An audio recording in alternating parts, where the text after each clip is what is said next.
What is the answer to life, the universe, and everything? Of course, the answer is 42. Welcome to episode 42 of the Tech Pills live stream. So, to start off with the first news of today, Blender 2.92 just got released. And what's new with this new version? Well, first of all, we have a faster Cycles rendering, which is very much appreciated considering that Cycles is like the good renderer that Blender has to offer, but of course it's the most accurate and at the same time the slowest. So having a faster Cycles rendering is of course a great new benefit. Another great feature which really changes the way that you think about 3D modeling is geometry nodes. Geometry nodes are a new thing that Blender 2.92 just introduced, and in the Blender community, people have already started to play around with them, like with the beta version. And what you can do with them is actually quite impressive, because you can, if you know how Blender works, you know that you can do shading and materials using a nodes architecture, a nodes interface. And the same way you would do for compositing. And actually, Blender has a built-in compositor that can do compositing using nodes, and having the possibility to use nodes for the object geometry as well is really something interesting, because it allows you to manipulate objects in a way that, to my understanding and to my knowledge, has never been done before, and gives you some pretty interesting options, like doing math and operations and making the shape of the actual object interact with nodes, which is pretty interesting. Other new features include OpenCL support for Intel Iris and Xe GPUs, grease pencil strokes, if you do use grease pencil, can now be modified as if they were curves. So I don't know. I don't really have a great use for the grease pencil, but I guess that if you use it, and if you know what your use cases are, if you use the grease pencil, you can now edit them as if they were curves. So using like Bezier like handles and stuff. There's now a new option for NVIDIA users. You can now use the NVIDIA Optics backend and use a kind of rendering that combines both CPU and GPU. So you can do at the same time both CPU and GPU rendering using NVIDIA Optics, if you have, of course, an NVIDIA card, which is a pretty interesting option. I'm not sure how much of a benefit it would give you when you actually factor in that you have to synchronize those two devices. But if they introduce this, it means that it does actually have a use. There's also a new workflow for editing meshes, so pretty interesting stuff there, and new physics simulation methods.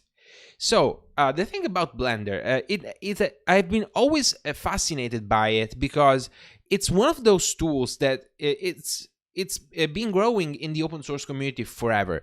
It didn't even start as open source when it first released, but when time went on, it got released under an open source license, and well, going on from there, it just only got better with time. And nowadays, if you look at the industry of 3D artists and game designers that need to do modeling and stuff, even, I mean, architects or, well, designers to some degree use Blender for most of the industry has moved to Blender.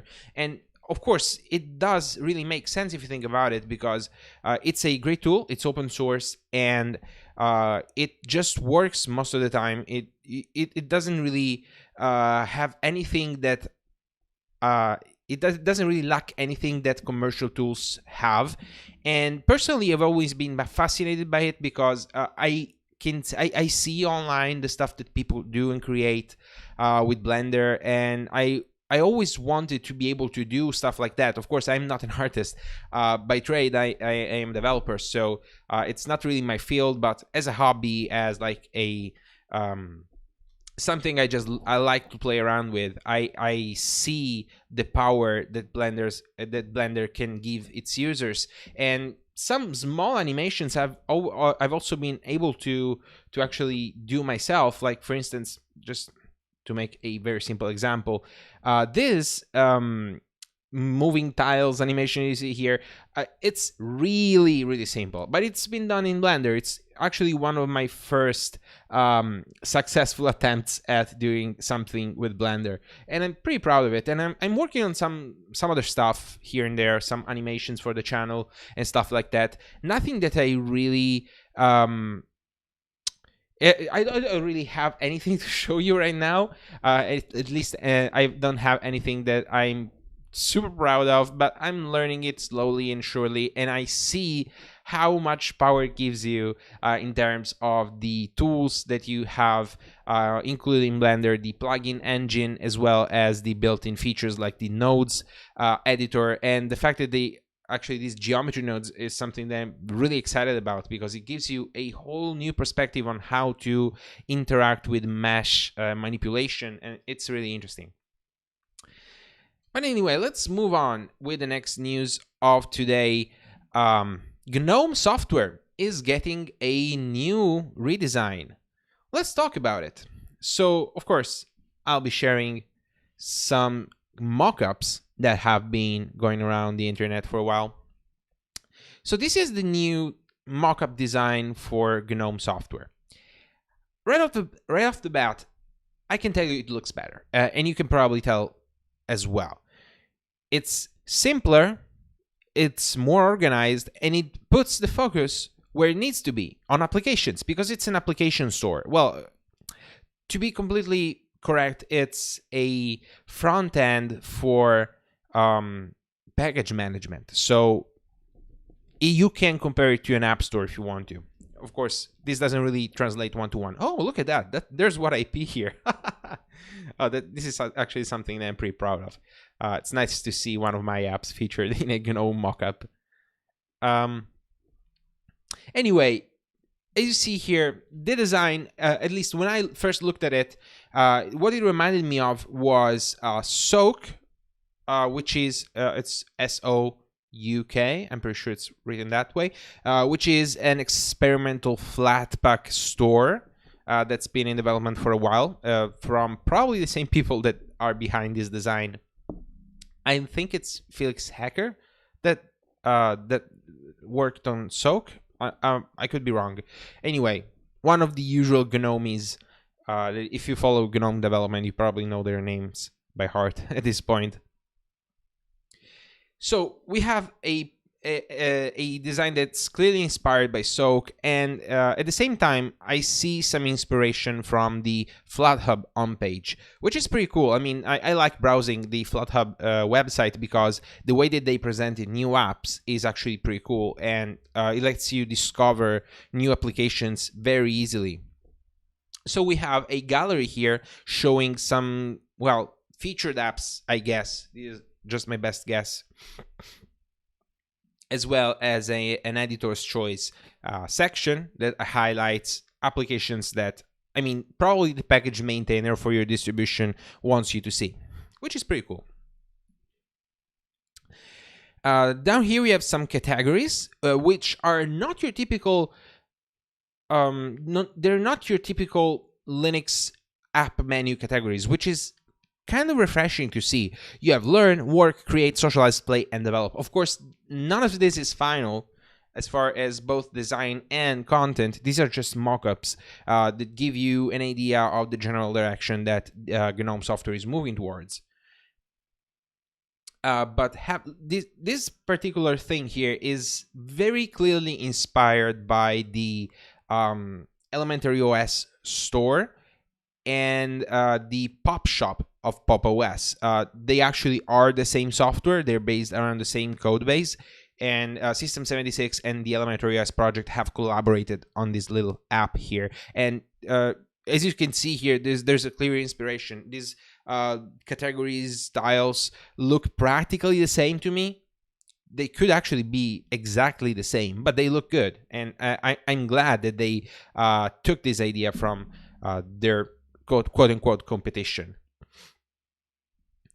Down here we have recently updated, which is something that I really like to see, particularly in the FlatHub homepage, because it allows you to see new applications and to get to learn about new stuff on Linux, on your Linux distribution.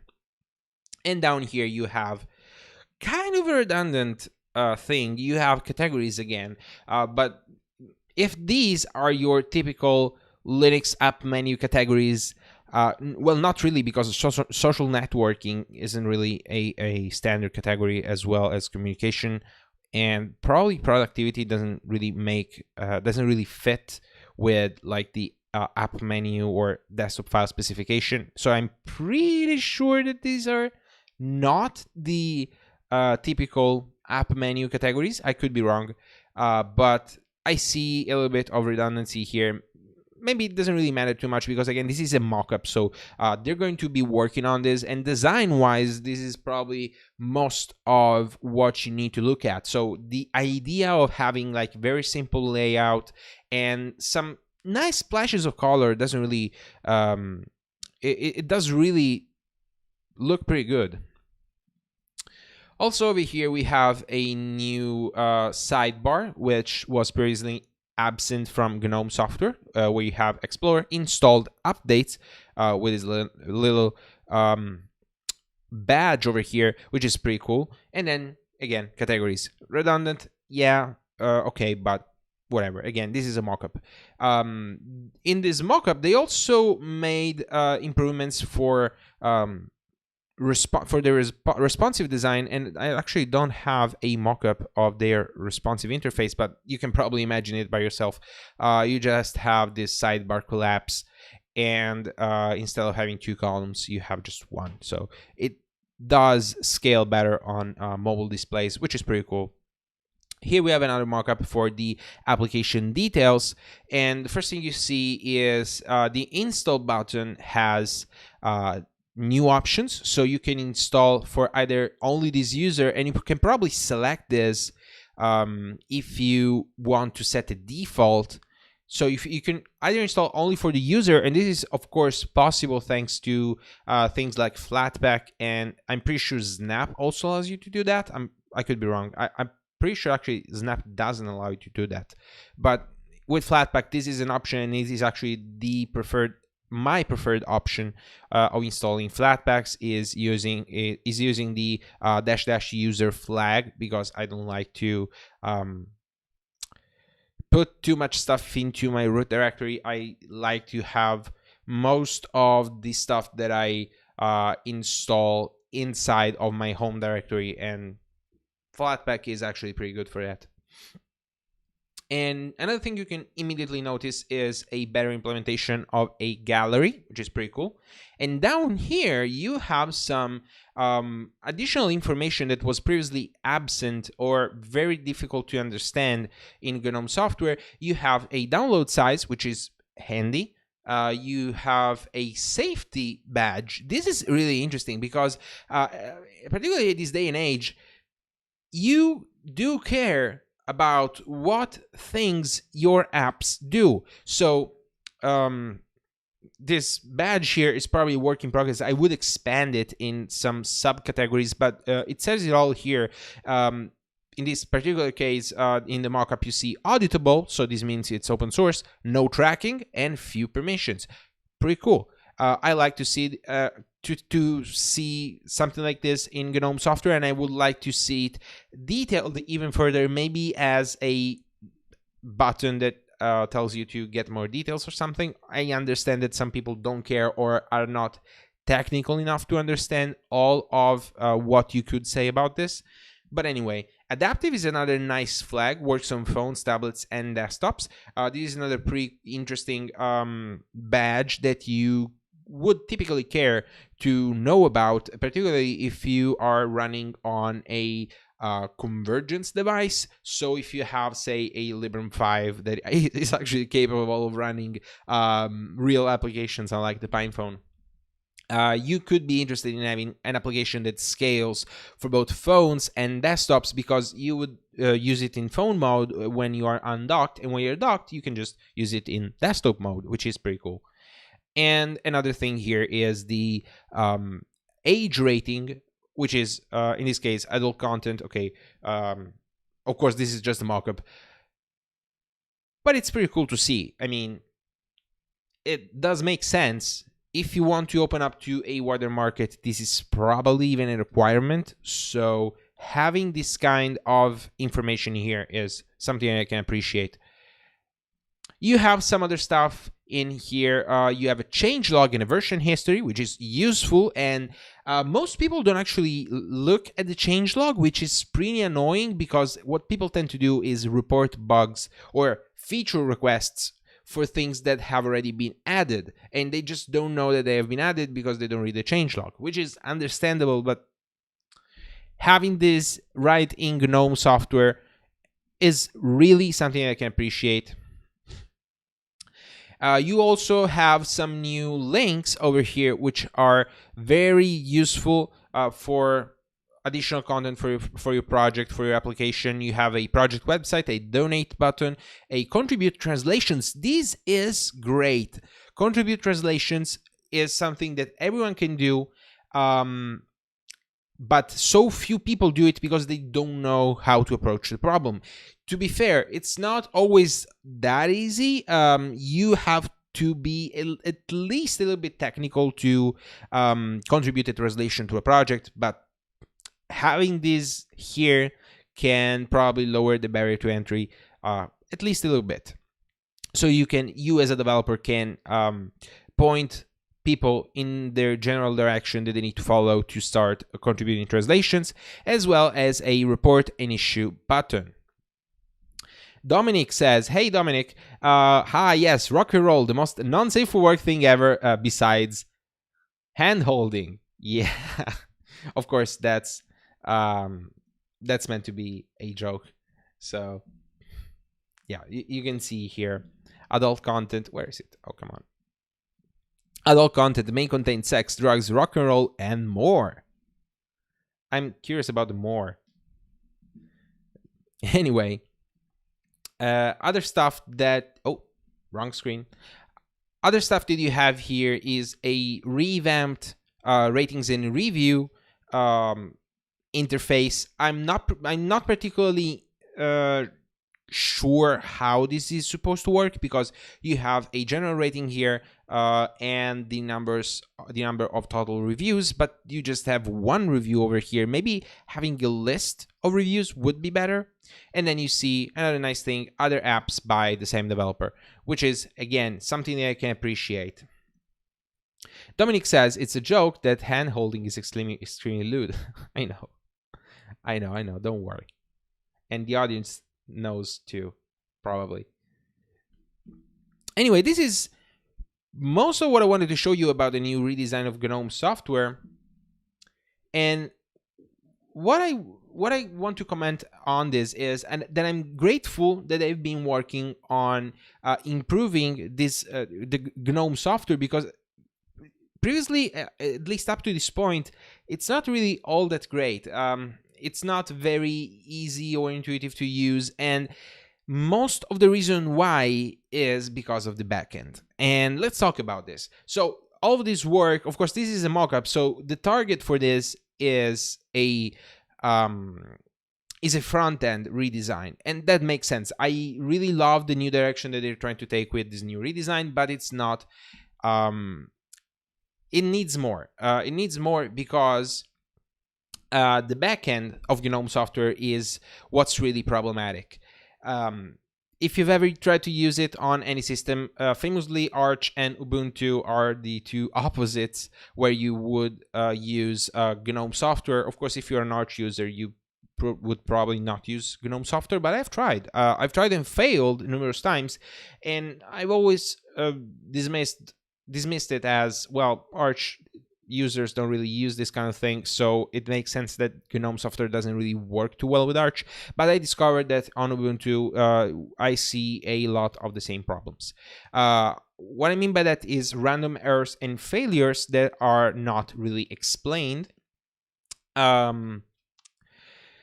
Installing Arch Linux packages, Pacman packages can be weird and spotty, and particularly uninstalling stuff can end up in removing the entirety of your operating system, which is pretty fun.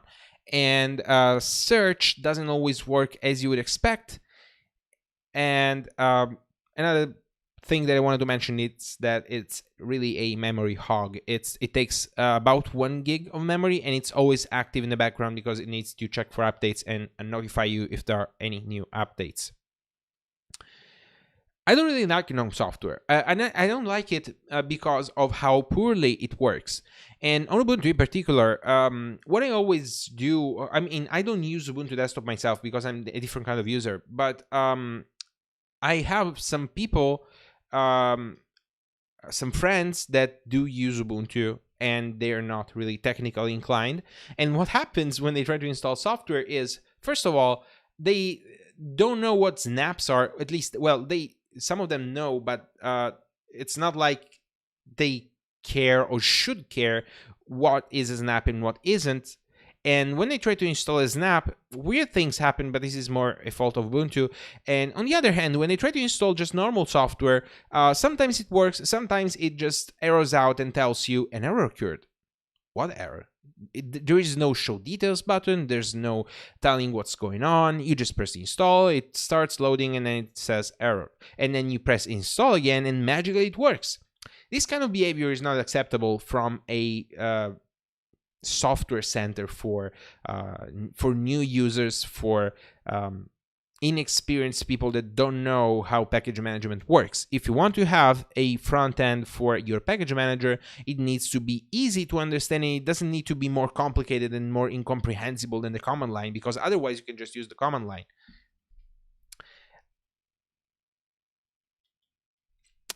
And that's most of what I wanted to say about GNOME Software. I hope that they improve the backend, and I'm pretty sure, I know that they have that as an objective. They want to improve it. They want to make it better because they want people to use it. They want people to open up GNOME Software and be happy to use it, and not frustrated and fearful that something could go wrong, because that's how I feel every time I open up GNOME Software. And let's just leave it at that. I hope it gets better. I'm really happy about the new redesign. Let's see where that goes. All right, let's move on to the next news of today.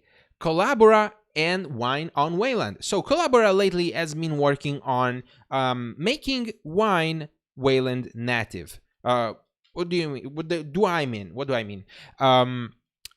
Wine, of course, is the piece of software that lets you run Windows software on Linux. Famously, one distribution of Wine is Proton, shipped inside of Steam on Linux. Allows you to run a whole lot of games that are Windows exclusive on Linux, and that's just great.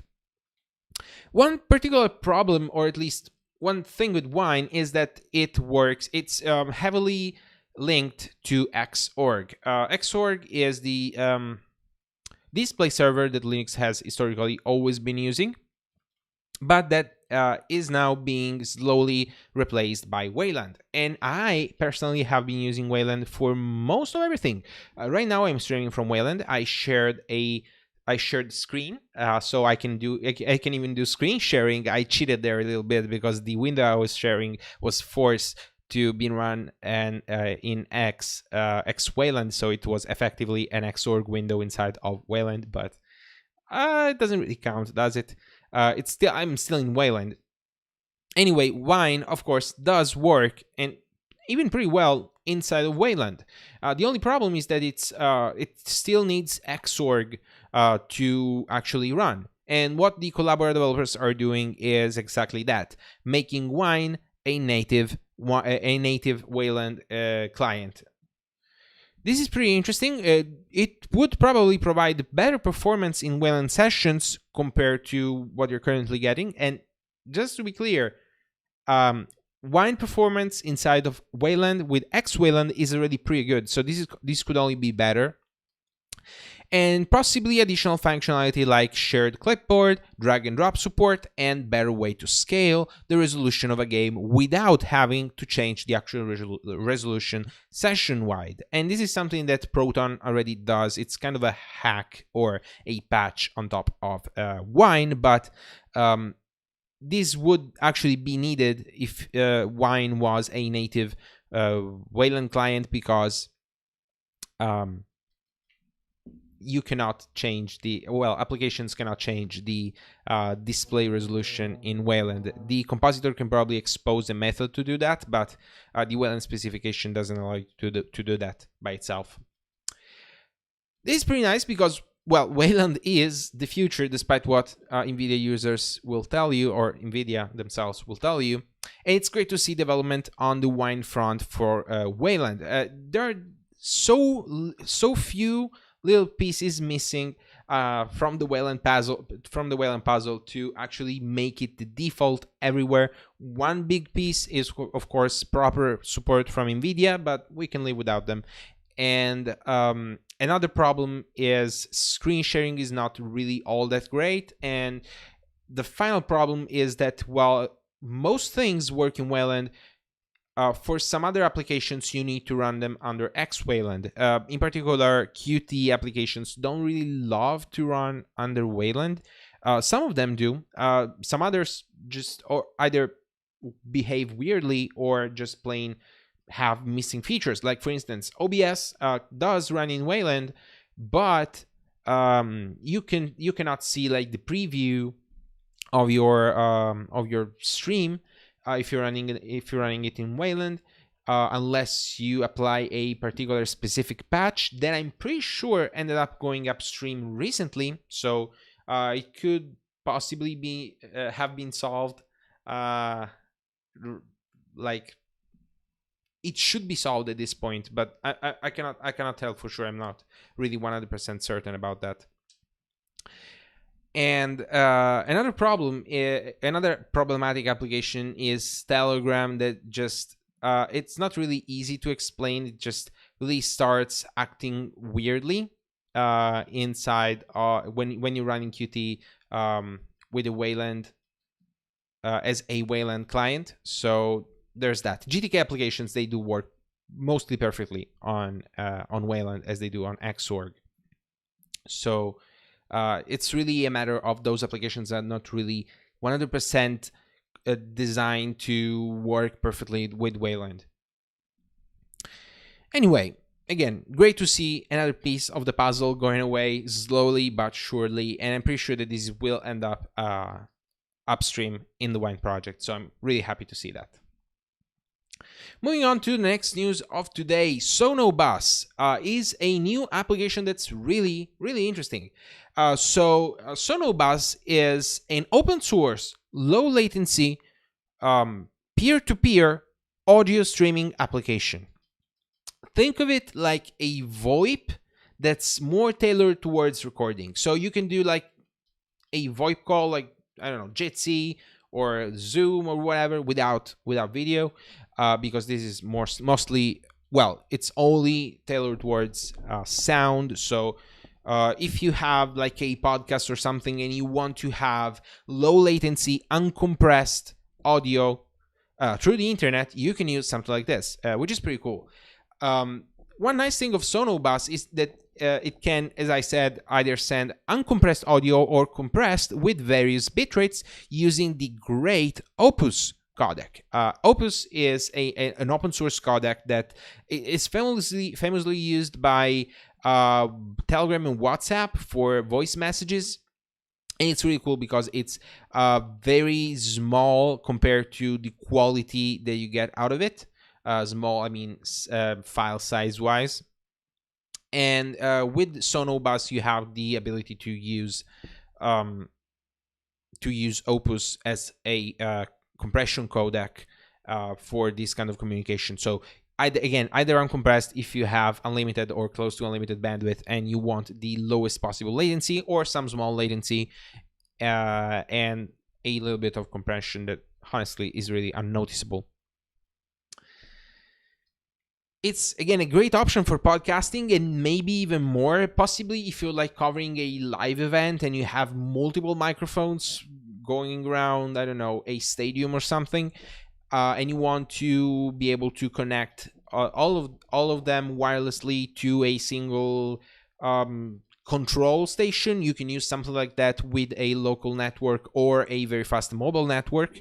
And you can have like all of these audio streams coming uncompressed right to the central control station for the broadcasting event, and have something like this going on, which is pretty cool. Again, for me, probably the biggest advantage would be for podcasting, because I can just tell I don't know, if I want to invite a guest and I don't care about video, I can just tell them to download Sonobus, and we can just connect, and we can have like this shared audio streaming which is peer-to-peer for once, and low latency and very high quality. And Sonobus runs on Linux, Windows, Mac OS, iOS for some reason, and they have an Android app coming soon. So that's really, really interesting. You can find out more at sonobus.net. The only thing that I would really want to warn you about is there's just one small caveat. That is that there is no encryption in the communication. So if you want to use it in LAN, you're probably fine. If you want to use it over the internet and you're communicating sensitive information, maybe you want to have some layer on protection on top of that. Maybe run Sonobus behind a VPN so that you have the VPN encryption. I don't know. This is something kind of weird, but probably their use case didn't cover like important private internet mediated communications. So you can just use a VPN. You can set up a VPN. It's probably fine. Again, sonobus.net. That's sonobus.net. You can check it out and maybe report back. Let me know if you have a use for this and if you think it's cool, if you tried it, if you like it or not. I don't know. Let me know. Now, let's move on to the next news of today. NVIDIA is at it again with the 3060 and artificially limiting their hardware with software. So, what's going on here? NVIDIA released the new RTX 3060 GPU. People are pretty excited about it, decently excited. It's a $330 USD MSRP card. It's decently good. It's the performance is between the RTX 2060 and the 2060 Super. So, okay, it's pretty good performance. Not really mind-blowing, but whatever. The big news here is that they decided to limit its crypto mining functionality artificially via a software lock so that it cannot effectively mine Ethereum. Okay, what does this mean? This means that if you want to buy this card to mine Ethereum, which is like one of the most valued cryptocurrencies as of late, we are in the midst of another big crypto mining boom. The 3060 is probably not the best option unless you want to mine something other than Ethereum. In that case, guess what? There's no lock. There's no artificial limiting. So if you want to just mine anything else, and let me remind you that when one big cryptocurrency goes up, all other cryptocurrencies go up. So you can mine whatever you want that's not Ethereum with this card and be fine with it. And what NVIDIA is trying to tell you with this move is that they want to build this card for gamers and they don't want crypto miners to have their grubby hands on these new gaming cards and whatever. The truth is that they don't want to have happen what happened with the the old generation, the 10 series graphics cards back in the day. What I mean by that is when these crypto boom goes away, because it always does, guess what? Miners are going to sell these GPUs. All these big brand powerful GPUs that they've bought to mine cryptocurrency, they're just gonna sell them. And guess what? The used market after the crypto boom has done exploding, I guess, the used market will be flooded with cheap and very good and probably very reliable second-hand graphics cards that used to be mining cards. And this previously impacted the sales for NVIDIA quite a lot, so they want to avoid that. And what better way than to make an artificial limit on their product? On another side note, they're also selling new mining cards. They are specifically designed for mining cryptocurrency. What this means is that you can buy a graphics card that is specifically tailored towards mining Ethereum in particular, I'm pretty sure. But guess what? You cannot use it for anything other than mining or compute. I'm pretty sure that the compute capability is also quite limited. Anyway, what does this mean? This means that, well, yes, miners can buy these GPUs, but when they're done with them, they don't have any value, because if there's no money to be made from mining with them, that's the reason they'd be selling them. They will have no value because they cannot be used for anything other than mining. This means that a lot of otherwise good GPUs will go in the landfill. They will be just thrown away, and that's honestly a huge waste of resources, particularly in this trying time where we have a huge silicon shortage, and probably it will be like this for quite a while. They're designing products that are meant to be thrown away when their life cycle ends, and this life cycle should be something around, I don't know, at most 1 year. I won't give it more than 1 year, honestly. This is just ridiculous. This is just NVIDIA being NVIDIA. And honestly, if I were not a Linux user, I wouldn't still buy the NVIDIA cards. I wouldn't support this company. I'm not saying that AMD doesn't do weird stuff and shady things under the hood, but limiting their hardware artificially with software, at least as far as I know, isn't something that they actively do just to have a little bit more margins. And anyway, on Linux, AMD cards just work better. That's just the reality of the facts. And come on, NVIDIA, people don't deserve this, and you're just wasting lots of resources here, and it's just something that I cannot stand.